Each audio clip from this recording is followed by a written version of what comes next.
Hello friends, welcome to Mita's রান্নাঘর। আজ বানাচ্ছি ভেজিটেবিল চপ। চলুন শুরু করি। এখানে নিয়েছি 3টে আলু, 2টো বিট, 3টে গাজর। প্রথমে প্রেশার কুকারে 1 গ্লাস জল দিয়ে দেবো। জলের মধ্যে 3টে আলু ও 1 চামচ লবণ দিয়ে সেদ্ধ করে নেব। এদিকে কড়ায় আমি মশলার জন্য নিয়ে নেব 1 চামচ ধনে, 1 চামচ জিরে, আধা চামচ গোলমরিচ, 1 টুকরো দারচিনি, 1টা গোটা এলাচ। কড়াইয়ের মধ্যে হালকা ভেজে নামিয়ে নেব। ঠান্ডা হয়ে গেলে মশলাগুলো গুঁড়ো করে নেব। এরপর গ্রেটারের সাহায্যে গাজর আর বিট গ্রেট করে নেব।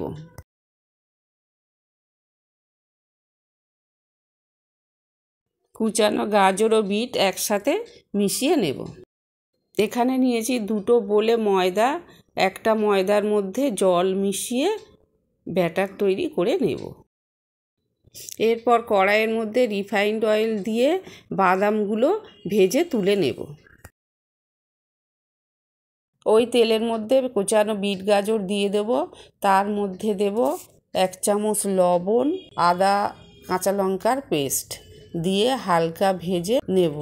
গ্যাসের ফ্লেমটা মিডিয়ামে রাখতে হবে। এরপর সিদ্ধ আলু গ্রেটারের সাহায্যে গ্রেট করে এর মধ্যে দিয়ে দেব। দিয়ে আলুর সাথে সব ভালো করে মিশিয়ে নেব। এরপর বানানো মশলা 2 চামচ দিয়ে দেব। তার মধ্যে দেব 2 চামচ বিস্কুটের গুঁড়ো দিয়ে ভালো করে মিশিয়ে নেব।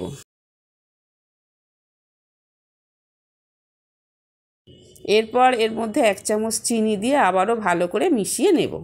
এরপর ভাজা বাদামগুলো দিয়ে দেব, দিয়ে ভালো করে মিশিয়ে নিয়ে নামিয়ে নেব। এই আমাদের ভেজিটেবিল চপের জন্য পুর তৈরি হয়ে গিয়েছে। একটু ঠান্ডা করে নিয়ে আমি হাতের সাহায্যে ভেজিটেবিল চপ তৈরি করে নেব।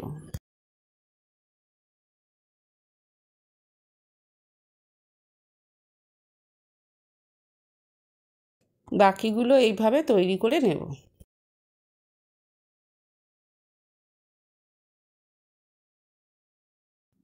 এরপর ভেজিটেবিল চপগুলো প্রথমে ময়দার মধ্যে মাখিয়ে নেব। তারপর ব্যাটারের মধ্যে একবার ডুবিয়ে বিস্কুটের গুঁড়োর মধ্যে কোট করে নেব। হাতের সাহায্যে চেপে নেব। এই আমাদের কোট করা হয়ে গিয়েছে সব ভেজিটেবিল চপে। এইবার ভেজে নেব। কড়াইয়ের মধ্যে পরিমাণ মতো রিফাইন্ড অয়েল দিয়ে দেবো। তেলটা গরম হলে গ্যাসের ফ্লেমটা কমিয়ে দিয়ে 1 পিঠ ভাজা হয়ে গেলে অপর পিঠটা এইভাবে উল্টে দিয়ে গোল্ডেন ব্রাউন করে ভেজে তুলে নেব।